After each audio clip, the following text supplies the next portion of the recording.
नमस्कार साथियों, जोहार। और फिर से हमारे YouTube चैनल पर आपका स्वागत है। स्मार्ट क्लासेस बांधी में आपका स्वागत है। आज हम लोग डिस्कस करेंगे सूरदास के पद, जो क्लास 10th में जो हमारा पद है उसके अर्थ को समझेंगे और समझने के बाद ही हम लोग प्रश्न उत्तर पर चलेंगे। इससे पहले थोड़ा बहुत क्लास तो पहले हमने आप सबों को दिया भी है और आज फिर से हम स्टार्ट कर रहे हैं। तो पहला पद हम लोग देखते हैं जो हमारे पाठ्य पुस्तक में संकलित किया गया है, जिसे सूरदास के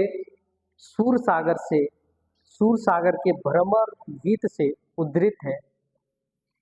इस पद में सगुण ब्रह्म के विजय को दिखाया गया है कि कैसे सगुण ब्रह्म जो है वो निर्गुण से जीत जाता है और स्वयं निर्गुण के पर्याय उद्धव कैसे परास्त हो जाता है जब वो कृष्ण के संदेश को लेकर के गोपियों के पास जाता है। तो गोपियां अपने वाक चातुर्य से उद्धव को परास्त कर देती है और उद्धव ज्ञान का पाठ पढ़ाने के लिए गया रहता है, तो वो ज्ञान का पाठ गोपियों को नहीं पढ़ा पाते हैं, बल्कि उससे प्रेम का पाठ पढ़ करके वापस लौट आते हैं। तो उन्हीं में से एक पद हम लोग पढ़ते हैं कि उद्धव तुम हो अति बड़भागी, उद्धव तुम हो अति बड़भागी, अपरस रहत स्नेह तगाते, नाहिन मन अनुरागी, पुरनी पात रहत जल भीतर, तारस देह न दागी, ज्यो जल माह तेल की गागरी, बूंद न ताको लागी। इसका मतलब है कि गोपियां व्यंग करती हैं, उद्धव पर व्यंग कसती है कि तुम तो बहुत ही भाग्यशाली हो। भाग्यशाली इसलिए हो कि तुमने कभी किसी से प्रेम ही नहीं किया। तो जिसने कभी प्रेम ही नहीं किया वो दूसरे की पीड़ा को भला कैसे समझ सकता है। वास्तव में अगर देखा जाए तो भाग्यशाली कौन है, भाग्यवान कौन है? गोपियां हैं जो कि उस सगुण साकार ब्रह्म को वो पहचानती है, उस कृष्ण को पहचानती है। इसलिए कृष्ण के प्रति उनके मन में अगाध प्रेम है। उद्धव जो कि निर्गुण का पर्याय है, वो कृष्ण के साथ रह करके भी कृष्ण को समझ नहीं पाए। इसीलिए अगली पंक्ति में कह देती है गोपियां कि आप पूर्णी पात की तरह है। पूर्णी पात देखे हो ना, पूर्णी पात में जल की एक भी छटाक उस पर नहीं टिक पाती है। जल में रह करके भी पूर्णी पात जल से अलग थलग है, उसी प्रकार से कृष्ण के साथ रह करके उद्धव भी अलग थलग है। एक और भी बिंब के माध्यम से गोपियां कह रही है कि आप तेल की गगरी के समान हो। तेल की गगरी अगर है और उस पर जल को टिकाना चाहेंगे, जल और तेल का मिलन होता है कभी? कभी नहीं हो सकता,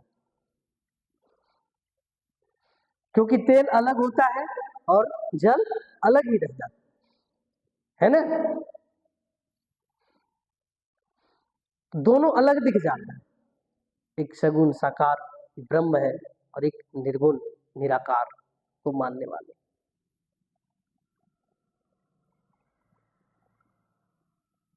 और अगले पंक्ति में कहती है गोपियां कि तुमने तो अच्छा ही किया, तुमने तो कभी प्रेम की नदी में डुबकी लगाया ही नहीं, तो तुम भला प्रेम को कैसे समझ सकते? जो व्यक्ति कभी घायल ही नहीं हुआ है, वो व्यक्ति कभी किसी घायल व्यक्ति के बारे में समझ सकता है? तुम्हें कभी दर्द ही नहीं हुआ है, तुम किसी दूसरे के दर्द को समझ पाओगे? नहीं समझ पाओगे। प्रेम ही नहीं किया, वो भला प्रेम को कैसे समझ सकता है? अगले पंक्ति में, सूरदास अबला हम भोरी गुर चाटी जो पागी, गोपियां कहती है कि हम लोग चींटी के समान हैं, है ना। जिस प्रकार से चींटी का स्वभाव होता है कि वो उस गुड़ में जब एक बार चली जाती है तो उस गुड़ से उसे इतना प्रेम होता है कि भले ही उसका प्राणांत हो जाए लेकिन उस गुड़ से बाहर नहीं निकलती है। बिल्कुल हम गोपियां भी वैसे ही हैं। जब हम लोग कृष्ण के प्रेम में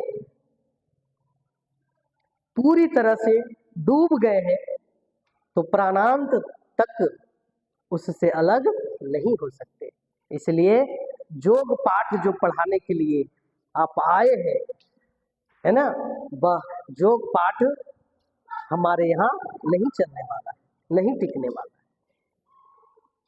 दूसरे पद में कह रही है गोपियां कि हमने कृष्ण को मन में मांझ करके रखी, मन की मन ही मांझ रही, कहिए जाई कौन पे उधो नाहिन परत कहीं, कि हमने मन में सिर्फ और सिर्फ कृष्ण को बैठा करके रखे, इसके अलावा किसी और का कोई स्थान नहीं हो सकता है।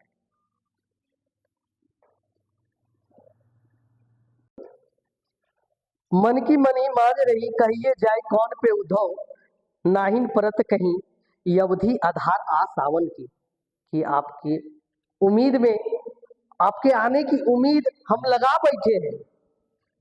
हम ये सोचे हैं, हम गोपियां ये सोच करके आपकी उम्मीद में जी रहे हैं कि आप आएंगे और हमारे पीड़ा के, हमारी व्यथा को आप हर लेंगे, हमारे तन मन की जो व्यथा है उसको हर लेंगे।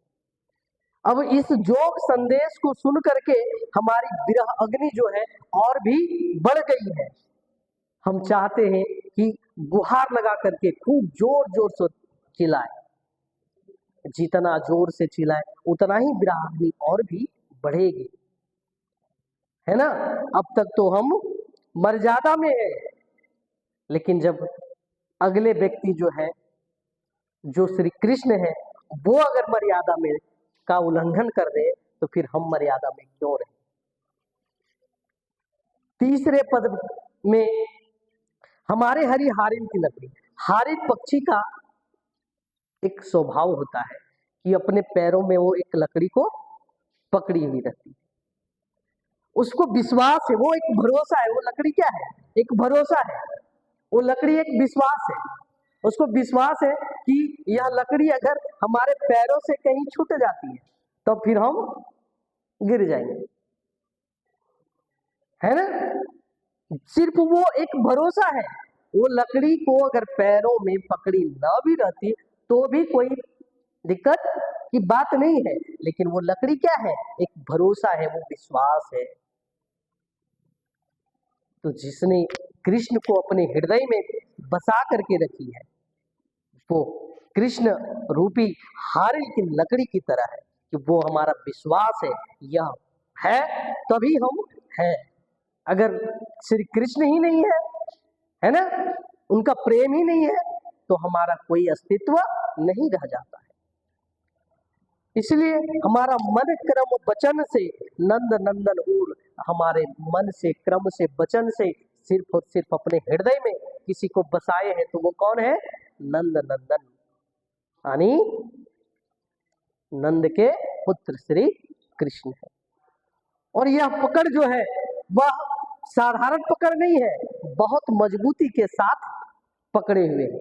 यह दृढ़ करी पकड़ी, जागत सोवत स्वप्न दिवस निशी, यानी जागते हैं या सोते हैं, स्वप्न देखते हैं, दिन हो या रात हो, सिर्फ और सिर्फ हम कान्हा कान्हा जकरी, यानी कान्हा कान्हा को ही पुकारते हैं, उससे इतना। और सुनत जोग लागत है, जो जोग का संदेश, जो जोग का पाठ आप ले करके आए हैं, ये सुन करके ऐसा लगता है जैसे कि कड़वी ककड़ी हम खाते हैं, कड़वी ककड़ी हो, सो तो व्याधि, एक ऐसा रोग लेकर के आ गया उद्धव। देखिए